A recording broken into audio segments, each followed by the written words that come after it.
Paulo Guedes tinha uma relação razoável. Tinha. Comigo, em especial. Eu falava bastante com o Paulo Guedes. Eu já tinha percebido que o Paulo Guedes ele era bem intencionado em alguma medida, meio louco. E muito mal informado sobre como funcionava, por exemplo, o orçamento. Ele achava, por exemplo, que o orçamento que ele iria administrar em 2019 seria de fato determinado por ele. Então, amigos nossos narravam e falaram, não, eu tô preparando os cortes que eu vou fazer aqui, não sei o que. Você não vai fazer o corte é determinado pela legislatura do Congresso anterior, e ele não sabia. Então o Guedes estava muito perdido quando ele entrou. Ele também demitiu boa parte da equipe técnica dele. A gente tinha uma boa relação. Eu ganhei. Vocês tiveram, de uma certa forma, uma participação ideológica no governo Temer, né? No sentido das reformas, né? Orientando algumas questões que o MBL achava importante em termos de pauta do Executivo Federal. Olha, eu estou verdadeiramente surpreso com a qualidade das perguntas, porque pouca gente me pergunta. Na verdade, você é a primeira pessoa a me perguntar isso. E de fato, a PEC do teto e a PEC, a reforma trabalhista que passou no governo Temer, nós chegamos a interferir nisso. Eu fui até o governo Temer e falar, não, vocês deviam fazer isso e aquilo. O slogan da PEC vou te revelar algo que nunca falei antes. O slogan da PEC do teto de gastos, que é, vamos tirar o Brasil do vermelho, fui eu que passei pra eles usarem. Falei, olha, tem a ver inclusive com a lógica do impeachment da Dilma. Vocês estão saindo do vermelho nas contas públicas, mas também do vermelho do PT. Adoraram o slogan e usaram na PEC do teto.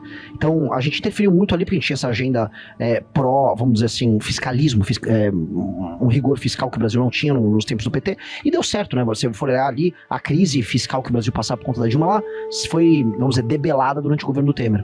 E aí, dentro dessa construção, né, desse diálogo constante com as forças, né, não vou dizer progressistas da direita, mas com as forças nacionais, no sentido de você ter projetos de lei que, de uma certa forma, auxiliassem a regularização e a regulação das contas públicas, vocês decidiram lançar candidatos por outras siglas partidárias, é isso?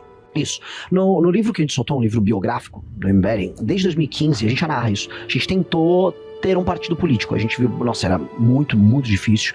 E a gente foi conversar com o PSL, então do Luciano Bivar e do advogado Antônio de Rueda. E eles disseram, não, vamos dar um espaço pra vocês. E aí o Antônio de Rueda, na época, veio inclusive tentar me ensinar como eu negociava a legenda nos estados e tal. A gente não topou, graças a Deus. E eles depois, né, acabaram virando Livres. E o Livres virou o partido que depois, o PSL de novo, voltou pro nome original, que o Bolsonaro ganhou a eleição e aí ficaram todos bilionários. E nesse sentido, vocês chegaram a eleger parlamentares, né? Em algumas capitais, né? Sim. O Fernando Holliday a gente elegeu por São Paulo, né? Peço desculpas aí à população de São Paulo. Elegemos muitas líderes em Rio Claro, elegemos em Londrina, elegemos em Maringá. Em 2016 a gente começou a eleger vereadores em vários lugares. Então, agora, esse trabalho do MBL, né? Porque o que a gente vê em determinadas siglas partidárias e movimentos que são políticos, mas não têm uma representação partidária, são escolas de formação de lideranças que vão basicamente ao encontro do que é pregado pelo estatuto partidário ou do grupo político. Isso funciona, Renan? Eu, sendo honesto, sem partido político, não. Tentei por anos, tentei por quase 10 anos. Não dá. Não dá porque, os partidos políticos, eles não querem abraçar a sua perspectiva. Eles querem abraçar seus votos para ajudar a eleger deputado. Coisa número 1. E coisa número 2, mesmo esses jovens que a gente treina, que passam por essa escola... Por exemplo, Renova Brasil. Não funciona também. Assim, de boa, assim, falando de coração aberto. A maior parte dos projetos políticos no Brasil são projetos personalíssimos. Então a pessoa cria a carreira política dela própria. Então o senso de grupo, especialmente fora da esquerda, para ser bem honesto, a esquerda ainda é um senso de grupo, propósito, a ideia de perder junto. No resto, direita, centro, é cada um por si. Então, a gente é um grupo de direita e a gente viu a maior parte das pessoas nossas abandonarem a gente para ir pro caminho mais fácil. Vou virar bolsonarista. E é só cálculo. Pessoas que eram amigas nossas, tipo, desculpa, mas aqui eu vou ter mais voto.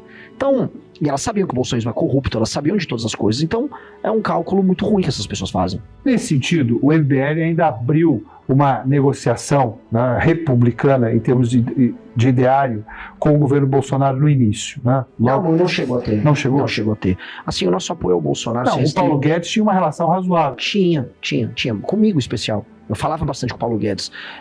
Eu já tinha percebido que o Paulo Guedes ele era bem intencionado em alguma medida, meio louco, e muito mal informado sobre como funcionava, por exemplo, o orçamento. Ele achava, por exemplo, que o orçamento que ele iria administrar em 2019 seria de fato determinado por ele. Então, amigos nossos narravam e falaram, não, eu tô preparando os cortes que eu vou fazer aqui, não sei o que. Você não vai fazer o corte é determinado pela legislatura do Congresso anterior, e ele não sabia. Então o Guedes estava muito perdido quando ele entrou. Ele também demitiu boa parte da equipe técnica dele. A gente tinha uma boa relação, mas ele no fim do dia se submetia ao governo dele ali. Então ele entrou naquela espiral toda de loucura dos caras. Vocês chegaram a defender o impeachment do Bolsonaro, Sim, né? sim. E como é que isso caiu para os membros, não só do MBL, mas da direita como um todo, que de uma certa forma se assemelhava ao MBL em algumas causas e também precisava do MBL em alguns apoiamentos políticos? De maneira bem simples, a gente tinha sido já cancelado na direita como um todo, porque quando começou a aparecer o caso de rachadinha do Flávio, a gente decidiu não ficar quieto. E a gente reparou que várias pessoas, especialmente pessoas que durante a Operação Lava Jato denunciavam a esquerda, denunciavam corrupção e denunciavam a STF. Vocês nunca foram humoristas também, né? Não, a gente apoiou a Operação Lava Jato, mas mesmo já no 2017, 2018, você começar a perceber Você identificava uma conduta duvidosa no Moro? No Moro não especificamente, eu via muito mais no Dallagnol.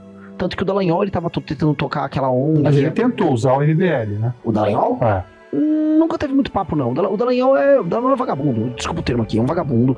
Ele não tem nem convicção naquilo que ele tá fazendo no Lava Jato. Tanto que ele tentou montar aquela ONG de 2,5 bilhões de reais de dinheiro que pegava lá dos acordos de leniência ali da Operação Lava Jato. Ia ficar com aquele recurso e ele ia administrar com a ONG. Era um assunto bem estranho. E aí a Operação de Lava Jato depois era destruída pelo Bolsonaro, e aí o Dallagnol faz o cálculo político, e aí, pô, imagina, a operação da vida dele. Ele deveria se opor ao Bolsonaro. Não, ele fez um cálculo, não, vou puxar saco do Bolsonaro. Hoje o Dallagnol é um dos maiores puxar sacos que existem do Bolsonaro. Então é um cara que não tem convicção nenhuma. Isso eu acho muito preocupante. Então, à época, a gente já tinha muitas críticas à Lava Jato, especialmente críticas ligadas às 10 medidas contra a corrupção.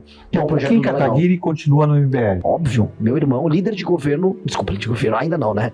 Meu líder de governo quando eu ganhei a eleição, mas líder do Partido Missão na Câmara dos Deputados. Como é que fica essa condição, né? Por exemplo, o Missão, obviamente, agora, né, disputa a eleição de 2026, mas precisa montar suas bases em todo o país, né? Você vem ao encontro de um anseio partidário, que é discutir os grandes problemas do país, numa candidatura presidencial sem nenhum espaço de televisão, né? Basicamente com a internet, com a mídia espontânea gerada pelos veículos de comunicação que se interessam em debater as questões que afligem o país.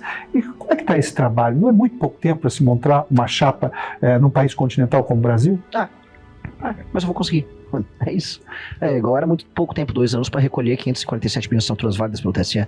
E a gente conseguiu em muito pouco tempo. O Kim Kataguiri já fez a transição para o Missão. Hoje já é o representante do Missão na Câmara dos Deputados. Inclusive, vai nas reuniões de líder com os outros partidos, assim, é uma coisa até emocionante falar, assim, quando eu vejo Kim Kataguiri, tracinho Missão lá na tela, no TV Câmara, é uma realização de um sonho nosso, né, de um esforço muito grande. Mesma coisa com o Guto Zacarias aqui em São Paulo, que eu era o líder do partido na Lesp. Às vezes eu nem... eu acordei, assim, sexta-feira de manhã, eu fiquei olhando assim, falei, nossa, o Kim é líder do nosso partido. Tem reuniões do colégio de líderes e... Não, o representante da missão tá aqui.